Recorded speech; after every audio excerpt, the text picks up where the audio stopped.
Hi, this is Michael, and this will be a review of the Omega VRT350 Masticating Juicer. I did a lot of research before I settled on purchasing this, and I believe that I made the best choice for me. Your needs may be different than mine, and you may end up with something else. But basically, there's three different types of juicers. There's the masticating juicer, which is basically a single gear juicer like this one. Then there's the centrifugal juicers, and you know those because they sound like a jet engine taking off. They are the loudest things you've ever heard.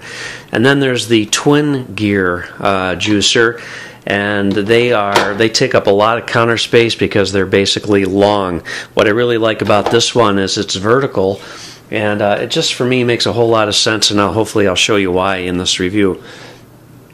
So this is the bowl, and this is what you place on the motor assembly, and then it just has about an eighth of a turn of a twist to lock it into place.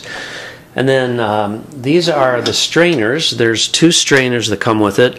One is if you want more pulp, and the other one is if you want less pulp.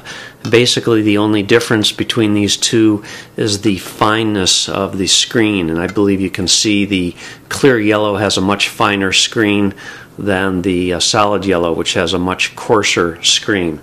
And then this is the brush that cleans the pulp that collects on the screen off, and that just spins around. And then this is the actual auger, and this is what's doing the masticating. This is chewing up everything that you put into the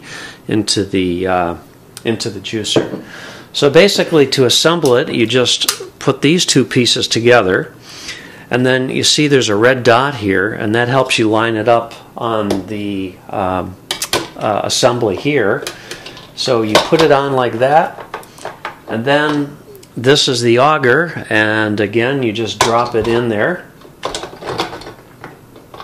spin it around a little bit until the gears mesh, and then you get two containers. One is for collecting the juice and one is for collecting the pulp.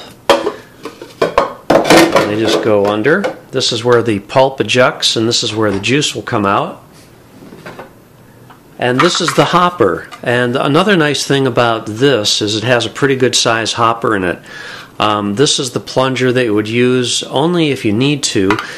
Because this is a vertical juicer, you're going to find that most things, gravity will do their work and pull most things through without you having to do much at all. But if you do, that's where you would use this, just to gently push it down. So I'm going to go get some things, and we're going to see how this works.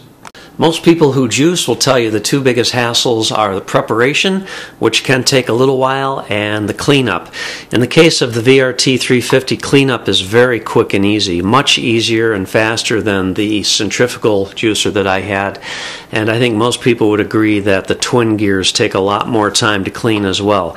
As far as preparation, in the case of apples, you always want to core your apples. You don't want to send the seeds through, not because the seeds will damage anything, but because the seeds have arsenic, and you don't want to eat arsenic. So just core your apples, clean everything before, wash it thoroughly. I try to buy organic whenever possible, and that way I can leave the skin on. If I can't buy organic, then I would peel things. Now you're going to be amazed at how quiet this is compared to a centrifugal. And I turn it on. There's a little on-off button right on the back, and we'll just turn this on. And this, all you have to do is just feed things in, and you can hear that I can talk quite easily while this is doing its thing. Pretty soon you're going to start seeing pulp being ejected over here, and it's very dry. That's the advantage to the vertical single gear, is it does a very good job. So I'm just dropping, and here's the juice coming out on the right. And then go my apple slices. And you can put too much in at one time, so you want to pace yourself. If by chance the machine does jam up, using the button on the back, you can send it into reverse and then just start it forward again. And that is all there is to it. I'm just going to let this thing finish up, and I'll be right back. So I just made a very small batch here, and I used the coarse strain, so I like to get a little pulp in mine. That's fiber for me. So there it is. That's just 1 apple and 3 small to medium sized carrots, and that is all there is to it. Now let me show you about the cleanup. Basically, you just disassemble everything. Probably not a bad idea to unplug it, and everything just pulls right out. The auger literally just rinses off. You know, things collect in here, but you just rinse this off. The screen is really where you're going to spend most of your time cleaning. You'll see there's pulp clinging to the inside. They do provide a brush. I actually use a bottle brush, and I have a toothbrush that I use to clean those very fine screen. Just under running water, just takes a couple of minutes, and then the bowl very easily cleans. So it just takes a couple of minutes to clean everything. It's a wonderful juicer. It's very quiet, and you cannot beat the 10-year warranty. Omega is a very respected brand.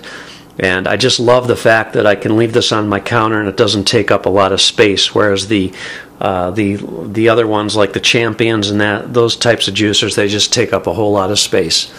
If you have any questions, leave me a comment. I'll answer it if I can. Otherwise, thanks for watching. Have a great day.